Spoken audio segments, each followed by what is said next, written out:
Apalagi manusia-manusia yang cari penampakan jin. Tampak. Makanya kalau manusia yang suka tampak kelihatan, tiba-tiba sering bersembunyi. Masuk kantor, sembunyi-sembunyi. Masuk rumah, pulang malam, sembunyi-sembunyi. Ke masjid datang, sembunyi-sembunyi. Duduk dekat kotak infak. Bismillahirrahmanirrahim. Ins itu, maaf sekali, itu nama manusia yang menunjuk pada sifat lembut dan ramahnya serta tampak. 18 kali disebutkan dalam Al-Quran. Kalau disebutkan ins, disebutkan lawannya jin. Ya ma'syaral jinni wal wa ma khalaqtul jinna wal. Nah, maaf ya, maaf sekali. Kenapa sering disandingkan jin dengan ins? Kata Binti Syati, awas, penulis kitab Al-Quran wa Qadayal Ummah, begitu disebutkan kalimat ini dalam Al-Quran, hati-hati. Kenapa jin sering disandingkan dengan ins? Begitu jin muncul, ins muncul. Karena dua-duanya memiliki makna yang bertolak belakang.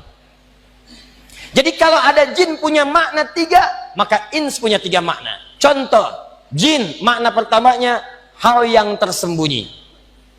Semua yang tersembunyi dalam bahasa Arab, maka kalimatnya tidak akan jauh dari huruf jim dan nun.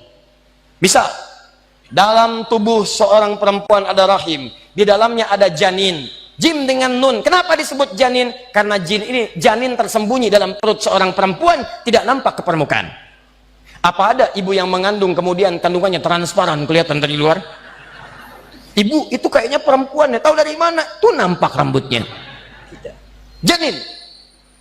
Tempat kita di akhirat surga. Apa bahasa Qurannya? Jannah. Kenapa disebut dengan jannah? Karena sekarang belum tampak di hadapan kita, tersembunyi. Jin kenapa disebut dengan jin? Karena makhluk ini saat diciptakan oleh Allah tak nampak dalam pandangan kita, fitrahnya tersembunyi.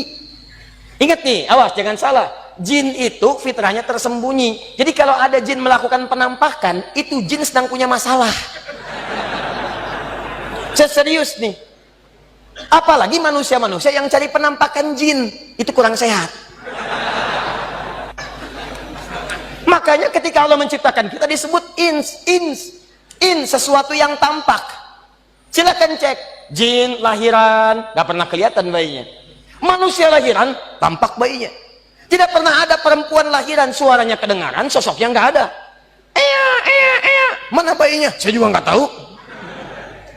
Tampak. Makanya kalau manusia yang suka tampak kelihatan, tiba-tiba sering bersembunyi. Masuk kantor sembunyi-sembunyi. Masuk rumah pulang malam sembunyi-sembunyi. Ke masjid datang sembunyi-sembunyi. Duduk dekat kotak infak.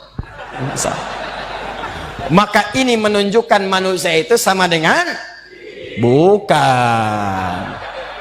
Sama dengan sedang keluar dari fitrahnya. Itu pasti manusia sedang punya persoalan dalam hidupnya. Jin disebut jin. Makna keduanya, maaf, satu dorongan yang seringkali menumbuhkan sikap kasar, tidak lembut.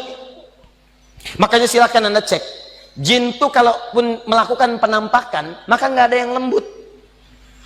Ya, mohon maaf, tidak pernah ada sejarah jin melakukan penampakan tiba-tiba jadi lembut. Mohon maaf Ustadz, orang kemasukan jin nih, tiba-tiba lembut. Boleh nggak saya ikut pengajian sab pertama? Tidak ada. Orang kalau sudah kemasukan jin, kalau tidak mulutnya kemudian meracau, maka tindakannya mengacau. Sebaliknya manusia disebut dengan ins, karena punya asli kata dari kata anisah atau al-anusah atau al-insiyah. Apa artinya? Sosok yang melahirkan kelembutan dan sifat ramah. Karena itu kalau ada manusia yang tadinya ramah, lembut, tiba-tiba berubah jadi kasar, pandangannya tidak baik, tangannya kasar, kakinya kasar, itu artinya ada yang salah dengan pengaruh sekitarannya sehingga membuat dia kehilangan fitrah hidupnya. Makanya orang yang benar-benar baik itu kalau terlahir sebagai manusia, begitu melakukan tindakan yang kasar, yang kotor, maka hati kecil pasti menolak. Nggak percaya silahkan. Anda kalau kita bersih nggak pernah berbuat salah, tiba-tiba terpikir berbuat salah. Pulang dari sini, tiba-tiba pengen coba pakai sendal orang lain. Begitu mau dipakai, maka hati kecilnya akan mengatakan, itu bukan punya kamu. Tinggalkan. Bagaimana kalau saat kamu pakai, kamu diwafatkan oleh Allah Subhanahu wa Ta'ala? Makanya kata para ulama, kalau Anda ingin terfikir berbuat maksiat, bayangkan seketika akan wafat. Itu cara paling cepat meninggalkan maksiat yang dimaksudkan. Maka kalau orang sudah tidak berfungsi bagian diri kebaikannya, banyak berbuat maksiat, maka tidak ada lagi suara hati kebaikan-kebaikannya. Itu akibat pengaruh pergaulan sekitarannya. Begitu mau keluar masjid, langsung hatinya berkata, jangan lakukan, itu bukan punya kamu yang lebih bagus yang itu tuh, yang ini tinggalkan. Ini menunjukkan ada yang salah dalam dirinya. 4, disebut dengan Bani Adam. Bani Adam. Kalau disebutkan Bani Adam, itu menunjuk asal keturunannya sampai ke Adam alaihissalam. Tidak ada satupun manusia tinggal di bumi, kecuali semua kalau diteliti bersumber kepada Nabi Adam alaihissalam. Termasuk mukjizat Nabi Muhammad sallallahu alaihi wasallam. Kenapa kemudian beliau disebut sebagai uswah hasanah? Quran surah 33 ayat 21, karena Nabi Muhammad itu dari sejak lahir sampai wafat, kata para pakar, tidak pernah ada sedetik pun berlalu dalam aktivitasnya kecuali menjadi teladan. Di antara keteladanannya, baru lahir, nasabnya diperjelas oleh Allah sampai ke Nabi Adam. Sekalipun ayahnya meninggal, wafat, bahkan sebelum beliau terlahir. Bayangkan, meninggal ayahnya sebelum lahir, tapi begitu lahir, nasabnya tersambung kepada Adam alaihissalam. Antum lahir, bapak masih ada, tapi nasab belum tentu jelas ke Nabi Adam. Kalau dicari, lama prosesnya. Nabi Muhammad tidak. Gak nyampe 5 menit kita sebutkan, muncul. Lihat nih, Muhammad sallallahu alaihi wasallam bin Abdullah, bin Abdul Muttalib, bin Hashim, bin Abdul Manaf, bin Qusay, bin Murrah, bin Kilab, bin Ka'ab, bin Ghalib, bin Fihir, bin Malik, bin Nadar, bin Kinana, bin Khuzaimah, bin Mudrika, bin Ilyas, bin Nizar, bin Mudar, bin Ba'ad, bin Adnan, bin Addi, bin Adri, bin Muqawwam, bin Nahur, bin Tarikh, bin Ya'rub, bin Yasjub, bin Nabit, bin Ismail alaihissalam, bin Ibrahim alaihissalam, bin Azar, atau bin Nahur, bin Abir, bin Kinan, bin Arfakhshad, bin Sam, bin Nuh alaihissalam, bin Mikhlail, bin Matushalah, bin Kinan, bin Anwas, bin Thith, bin Adam alaihissalam. Ulangi. Nabi Muhammad. Makanya disebutkan kita dengan Bani Adam. Kalau kita gali, semua tersambung ke Nabi Adam. Ya, kalau ditanya, kamu bin siapa? Bin umat Nabi Muhammad, nyampe ke Adam. 7 kali disebutkan dalam Al-Quran. Selanjutnya yang kelima disebut dengan Nas. Bashar, Ins, Insan, Bani Adam, Nas. Bashar 35 kali, Ins 18 kali, Insan 65 kali, Bani Adam 7 kali, Nas 241 kali.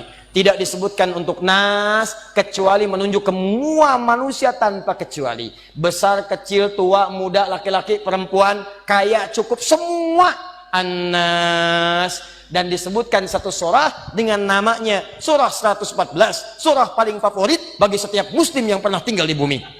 Qul a'udzu birabbin. Nah, kata Allah, kata min, artinya tidak semua manusia, ada sebagian daripada manusia itu. Quran surah kedua ayat 200, baru nyambung yang tadi muqaddimah. Nih, wa minan nas, min, setelahnya nas. Dan sebagian manusia, tidak semuanya. May yaqulu rabbana atina fid dunya wa ma lahu fil akhirati min khalaq. Ada yang berkomitmen langsung berkata kepada Allah, ya Allah, akhirat mah gimana nanti aja, sekarang kami urusannya dunia saja. Kalau bahasa bebasnya, ada manusia yang hidupnya hanya fokus pada urusan dunia dan tidak pernah berpikir tentang akhirat. Kalau Allah katakan demikian, itu pasti akan terjadi. Ingat, Al-Quran itu sempurna, Allah itu sifatnya sempurna, maka ketika menyampaikan sebuah informasi, itu pasti akan terjadi.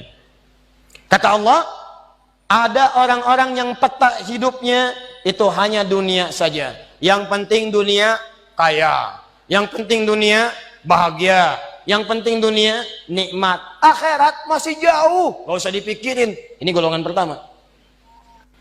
Saya tanya pada Anda, ada yang hidupnya tiap hari kerja saja? Ada. Ada yang tiap hari hidupnya foya-foya saja? Ada. Nah, ini menunjukkan bahwa ada manusia yang saat hidup itu fokus tujuannya hanya untuk satu alam saja. Dia lupa, begitu meninggalkan alam yang pertama ini, dia sudah kehabisan bekal untuk alam selanjutnya.